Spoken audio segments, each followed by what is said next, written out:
Garantir equipamentos de qualidade é uma das premissas para o combate ao analfabetismo.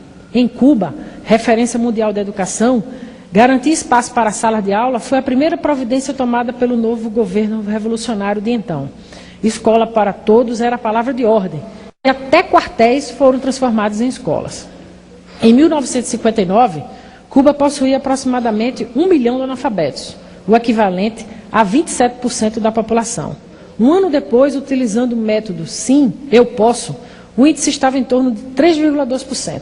Atualmente, o território cubano é livre do analfabetismo. Sua taxa de alfabetização é de 99,8%.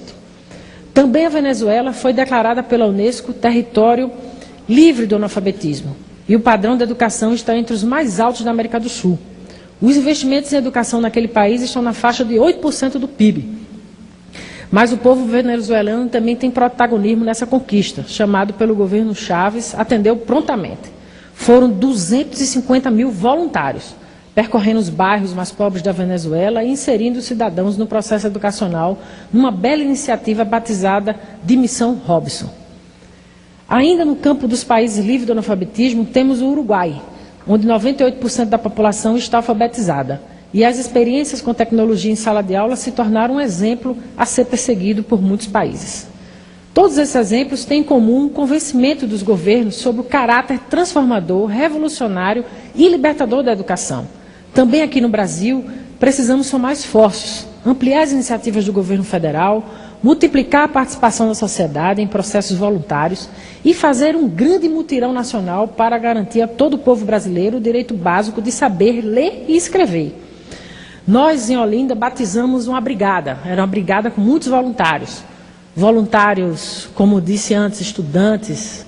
Também teve um determinado momento que nós tivemos que olhar, né, através do censo do IBGE, exatamente os bairros, para poder, basicamente, fazer um trabalho localizado, focado, quase que percorrendo as casas e ruas daquela cidade, na perspectiva de identificar as pessoas e travar o convencimento, porque muitas vezes a pessoa não se coloca à disposição ou por vergonha, né, ou por falta de motivação, de ter algum tipo de perspectiva, e nós fizemos isso através da brigada que a gente denominou de Brigada Paulo Freire, em homenagem ao ícone da educação brasileira e mundial, que é um pernambucano, que utilizou o método de alfabetização, que é chamado método Paulo Freire, como um método eficaz e eficiente, que parte do pressuposto do próprio conhecimento acumulado empírico, né, das pessoas no seu dia a dia. Então, foi uma experiência emocionante, né, que hoje nós estamos conseguindo mensurar os resultados, né, dessa experiência. Recorro novamente às palavras de Paulo Freire, autor de um método genial de alfabetização usado pela Prefeitura de Olinda, com muito sucesso no processo de alfabetização solidária, a qual me referi no início desse expediente. Na medida em que os alfabetizandos vão organizando uma forma cada vez mais justa de pensar, através da problematização do seu mundo, da análise crítica de sua prática, irão podendo atuar cada vez mais seguramente no mundo. E é essa contribuição indispensável que fará crescer um Brasil cada vez mais forte. Não se pode falar em mudança sem falar na elevação cultural do seu povo. Aí está o nosso desafio. E, presidente,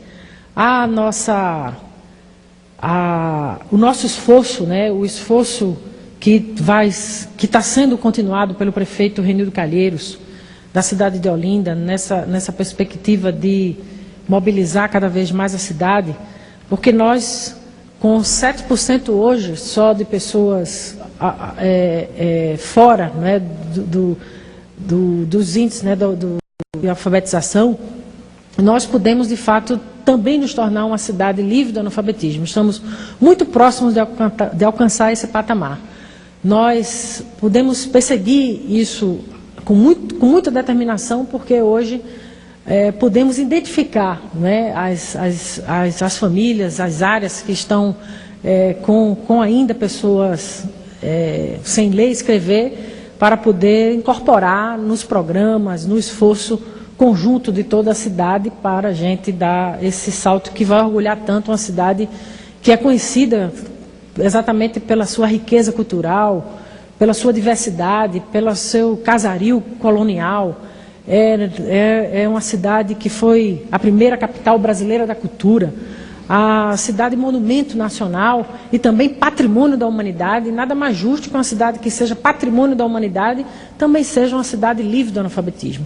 Então, isso para todos nós terá um significado gigantesco para a cidade, uma repercussão que fará, não é, daquela cidade também a cidade da leitura, a cidade que já respira os ares, não é, da sua história, da sua beleza, mas principalmente da sua capacidade de produção cultural.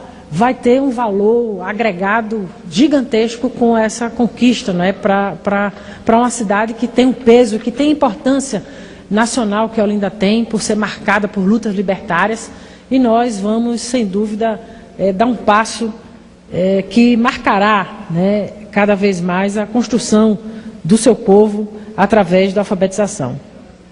Olinda, minha cidade querida, está muito próxima de ser território livre do analfabetismo.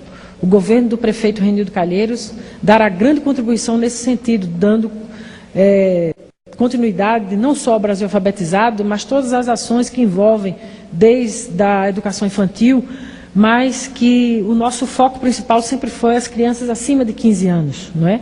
As pessoas acima de 15 anos de faixa etária mais longeva, para poder exatamente dar conta desses nichos, né, populacionais que ainda estão fora, né, da alfabetização.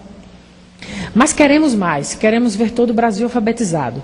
Pernambuco, com o governador Eduardo Campos, vem desenvolvendo bravamente essa batalha, também com a adesão grande do governo do Estado nas suas escolas, com o Brasil alfabetizado, com também um programa chamado Paulo Freire, nessa perspectiva de também elevar os níveis de alfabetização do Estado. O PCdoB e o nosso mandato também estarão enfileirados nessa trincheira, ao lado da presidenta Dilma, pelo fim da miséria e do analfabetismo. Essas são as minhas palavras em homenagem ao Dia Internacional do Analfabetismo, que aconteceu no dia 8 de setembro, para que a gente possa, de fato, construir um país diferenciado, um país que faça jus ao seu tamanho, às suas vocações, às suas potencialidades. Sem dúvida, será perseguir com muita determinação a elevação do nível cultural da nossa gente e do nosso povo. E são essas as minhas palavras, presidente. Firme na luta, desejo, né, a todos um bom trabalho nessa perspectiva de a gente fazer desse imenso país um país livre do analfabetismo. Muito obrigada.